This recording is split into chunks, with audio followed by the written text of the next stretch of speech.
I'd like to get the opinion of you guys, those that are out there in my industry that might follow our channel or come across this video. I'm a little bit of a delusionalist, which means that sometimes that I think my ideas, because of my experiences, are the best. But my question to you, and what I want to chew and meander over, is my approach to dealing with insurance carriers and their parties and whoever they hire, whether it be a TPA or something like that. I have a position on that, and I'm very, very seldom convinced that any real good benefit comes from it. Lots of people have great arguments and so, but I'd even go to say, as far as it appears, and I don't want to make it out like I don't care, but it appears that I get a bad reputation for this. And I think that's a lot, because when you talk about the master and you talk about the cult leader, when you talk, and I consider insurance to be very similar to a criminal syndicate, a criminal organization. I consider them to be very much in lock and step with their activities of a cartel, using their pressure and to mislead, deceive, and cheat people for their own good.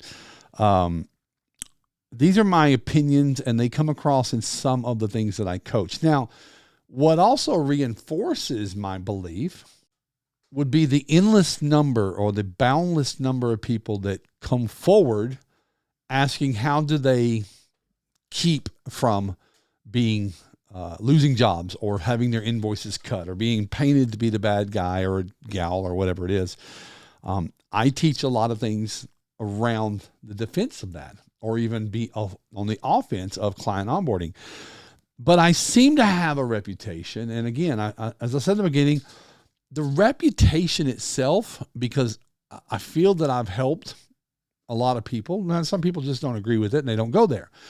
But I've helped a lot of restoration entrepreneurs and contractors and people in different levels overcome some of those challenges, and maybe even in some cases restructure their approach and their processes and systems.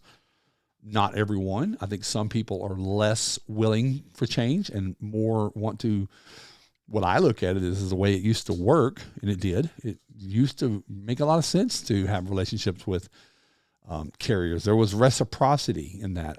That's less so, more and more every single day. And whether or not people like it or not, what I do know is people that don't like me talking about it secretly have told me, and others, they agree with me. They just don't have the answers. So my question on today is, I want to have this conversation because, number one, I don't necessarily want to have a bad reputation.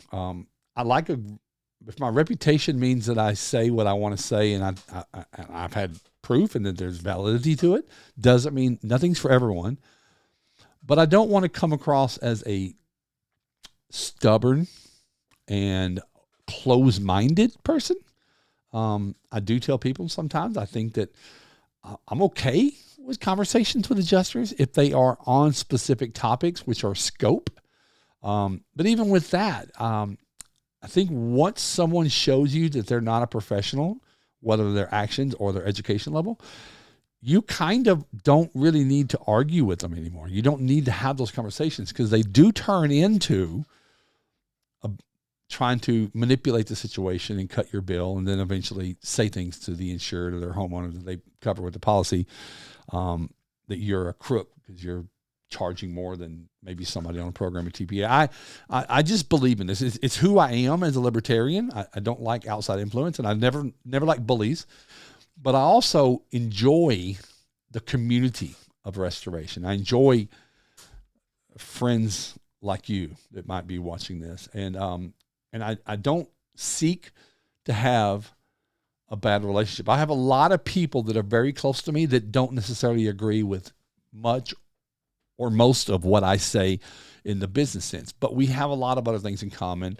Usually integrity. Usually, I think I like to say I show up when it's sometimes to do it. I believe I have core beliefs and I live by them, and they don't always benefit me. So if I've done something wrong, I'm usually pretty quick. But I don't seek to not have a good relationship, because some of my best relationships are business. Some of my best friendships are peers and colleagues. And I don't want to lose the ability to contribute to people's business in coaching, because that's what I love to do. I left the contracting world and sold my businesses, and this is what I like to do. And I'm fired up with it, but it's complicated, and I like to work through complications. So my ask of you is, I have a general policy and process and really a coaching platform that I teach independence. I think that you should pursue the excellence, the professionalism, the education to do the best job you can. I don't believe you need to document the claim for the insurance company. I understand that it helps the insured get reimbursed, but we're dealing with the system is rigged anyway. They want you to do their job. If they want to document the job, they can come out and do it. I look at our trade as the same as a lot of other trades. Some of them don't document, and they should, but I think we over document, and I think it really keeps us stuck. And so for that reason, I teach and coach that have minimal influence or interaction with insurance companies or their parties. Say that up front to your customer. Say, I'm a contractor. I'm here to dry your home, clean your home, restore your home, or whatever it is you might do. Maybe you're a garage door company and you're getting a hold of this. They might have insurance that's going to be part of reimbursement for their damages to their property.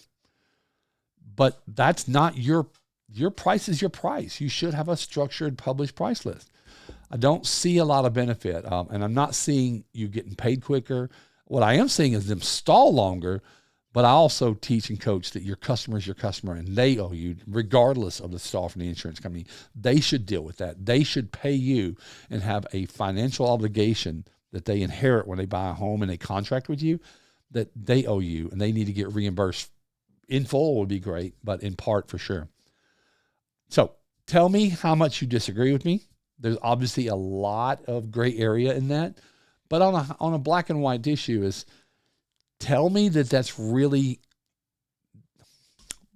binds you to your customer, that you really are growing your business from the time that you do all that stuff. So answer those questions for me, and let's see where it goes. And if you don't like me because of that position, I really want to invite you to reach out to me. I'll put my contact information down below. I'll tell everybody, email me, contact me. Let's have a conversation. Probably more like you than you think. But I just see some things in black and white, and I don't believe we put up and suffer the fools. I don't believe that telling an adjuster who has no clue how to restore a building to justify what we do, I don't think that makes any difference. I think it's a waste of time, and it's a way to control. Agree or disagree? Let me know.